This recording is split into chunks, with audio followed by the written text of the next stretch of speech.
So, let's go through this little scenario that I like to, and just kind of follow along and let as you take notes, I would say take notes of the things that come to your mind as ideas, more than what you see and hear in the conversation. So, let's pretend for a second, let's imagine for just a second that you and I are able to somehow magically transport ourselves back 100 generations. Okay, so just kind of picture in your mind, what would that be like 100 generations ago? So a long time. Okay, just kind of picture that. Let's pretend for a second that we live in a I mean, what wouldn't we have 100 generations ago that we have now? Technology for sure. Ain't nothing that's got electricity associated with it. Good. Modern day conveniences. Like? Food and water and shelter. Yeah, you couldn't call up Amazon or Whole Foods and the next thing you know it's on your porch. Somebody's delivered it to you, or there weren't even stores to go get stuff. How did you get your food? Yeah, you went out and you had to find it. Bring it back home, or pick it if it was harvest time, or whatever. Okay, can you picture that? So here's what I wanted to do. Imagine for a second that you and I are 100 generations ago, and I've invited you over to my cave that's on the east bench, because I'm, cool. And you're in my neighborhood. We all live kind of in the same cool neighborhood, but we live out in the wilds. And I've invited you over to my place for a barbecue. We've just killed some big animal. I don't know, a deer or something. And it's on the fire, and some of us are working on our Fred Flintstone golf game. We're just working on our short game. We're just hanging out, just having a good time together. Nothing's going on. We're waiting for waiting to eat our dinner. Can you picture that? Now, as we're there together, we notice, I live near a forest, and we notice that there emerges from this forest this gigantic bear. Huge bear. And he's running straight at us. He's really running toward the food, but to you it looks like he's running straight at you. Can you picture that? So there's you, and here's a bear, gigantic bear running at you. Okay, now, tell me, what's the first thought that's going to occur to you when you see this bear running full speed at you? Run away. What did you say? Run? That's your first thought? I think they have a bunch of people around, that's just more food. So fight or flight. So if you're by yourself, I think run and hide. If you're with a big group and you need food for the future, fight. Okay, so kill this thing. And man, you're thinking a little more progressively. If you're not very fast, or your kids aren't very fast, you'll have an even more fight thought go on, right?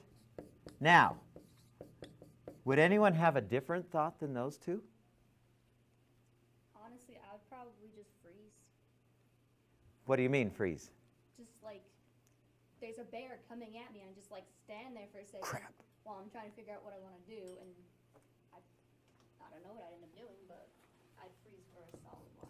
Okay.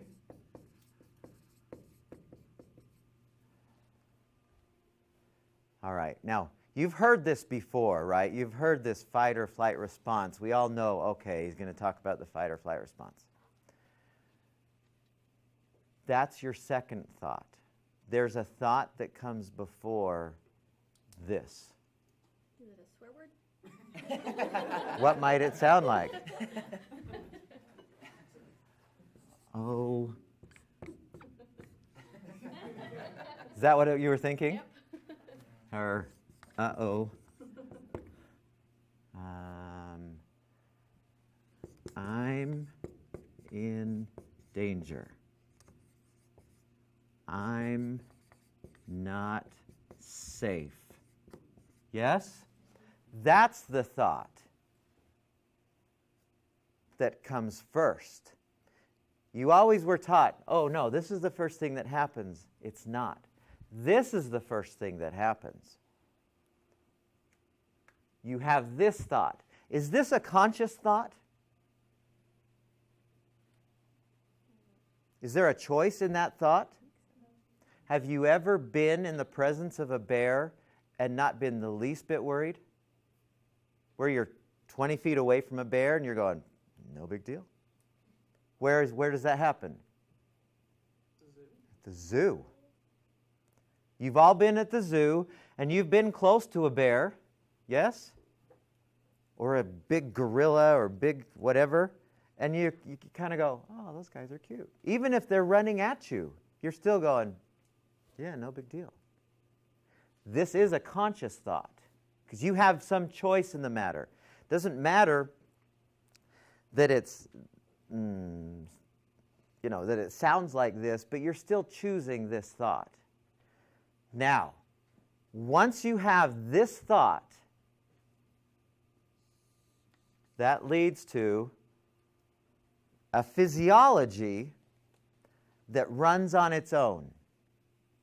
That makes you super speedy, super powerful right now, which we call the fight or flight response. Because when our ancestors were in the presence of the big bear,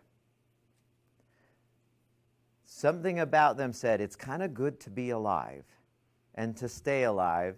And if I run fast, I'll be able to get away from this bear. Or if I beat the tar out of this bear with my 9-iron, then I'll be able to stay alive. It's all about staying alive. But it doesn't start here, it starts here. Okay, we good with that so far? Now, once you have that thought that leads to this, there's a huge physiology change that happens head to toe. All kinds of things. There are many things that turn on, and there's many things that turn off. What are some of the things that immediately, what we say, increase in the physiology that help you become super fast, super powerful right now? What about it? Increases blood pressure. What else?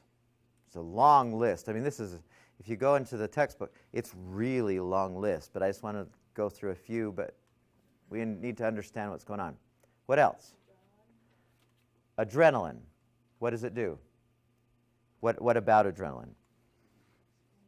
It increases?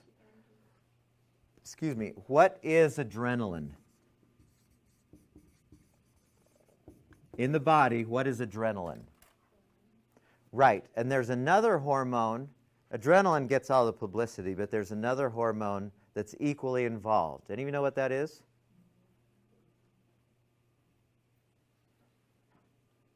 Do you know what it is? It's the other stress hormone. Yeah. So you have an increase in adrenaline, an increase in cortisol, and every cell in the body gets some. It floods from your adrenal glands, both, and every cell in the body it just floods the body. You've all felt this. And that primarily the increase in blood pressure and the increase in the nervous system activity, that's nervous system activity, creates the rest of the things that happen. So what are some more things that happen? Increased heart rate. Why would you have an increase in heart rate? Why would you have an increase in blood pressure? What's happening? Your body needs more fuel for the cells to, so you can react, so your body And when your heart's going faster, it gets it there more quickly, correct? The blood pressure increases because by virtue of the increased heart rate and the demand just automatically does. What else? What other things happen in the body? Head to toe. What else? Increased blood sugar. That's interesting. Yep. Where does that come from?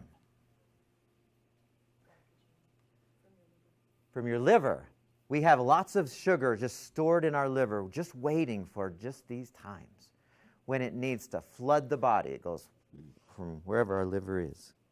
It just goes, oh, she needs to run right now. Okay. And blood is suddenly flooded into our bloodstream so that it can go to where? Muscles. That's what you use to be fast, is sugar as your primary source of energy. Okay, what other things take place? What else turns on? What about them? They heighten? What do you mean? So you have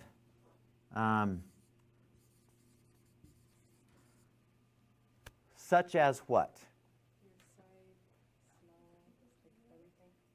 Okay. There is one sense that obviously turns down. And it's not one of those 5 that you're referring to.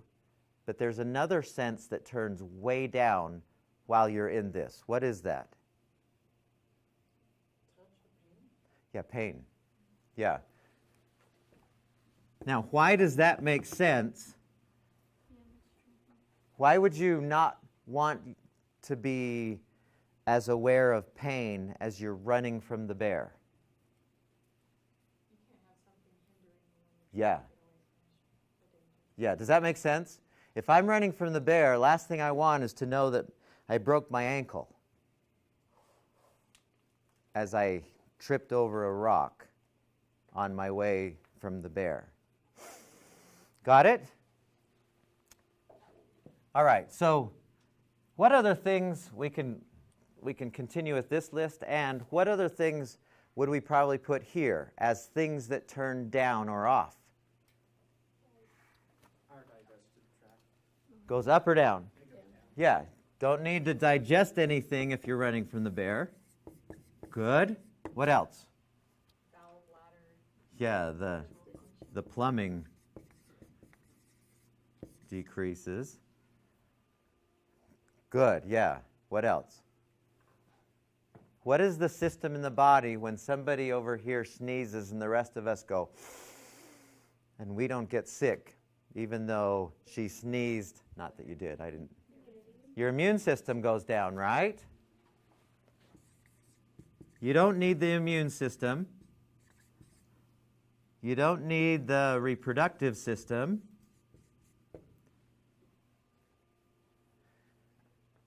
What happens with muscles?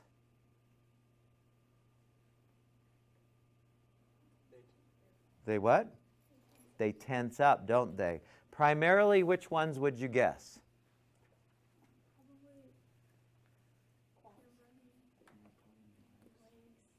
Your legs probably tense up, and what else would you guess? For sure, your shoulders. Exactly. Yep. You're fighting. I mean, when I'm fighting something, this is all tense up. That's why we feel tense up here, is because, well, we'll get into that. So we have an increased tension in the muscles. What happens with your eyes? Pupils dilate, right? Why would they? That goes back to your thing. So you can see more clearly where you need to go, right? So what happens to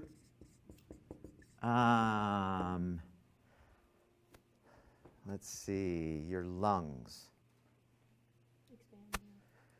Are you going to be breathing just like a baby breathes?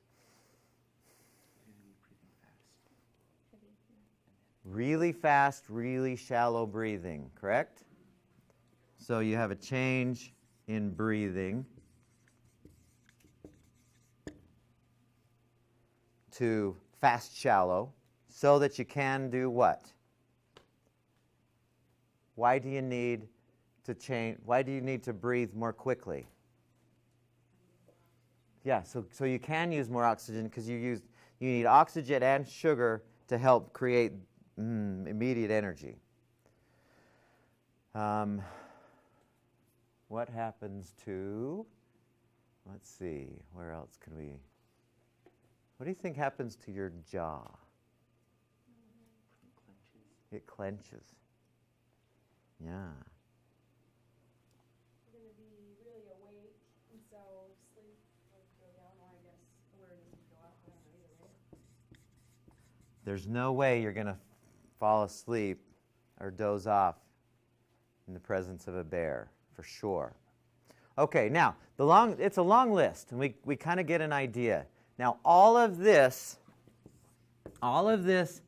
has, as far as any researcher, any scientist today can figure out, and I'm included in that because I haven't found anything else, all of this has one single purpose. What is it? Stay alive. Yeah. What? To stay alive. Stay alive, survive.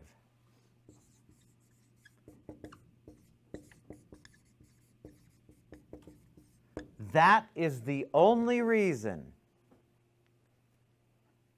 that we have the stress response as part of us, to stay away from physical danger.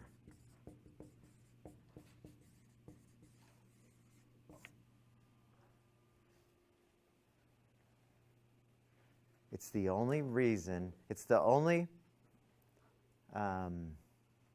purpose that anybody can figure out why we have this stress response, this fight or flight or freeze response as part of us.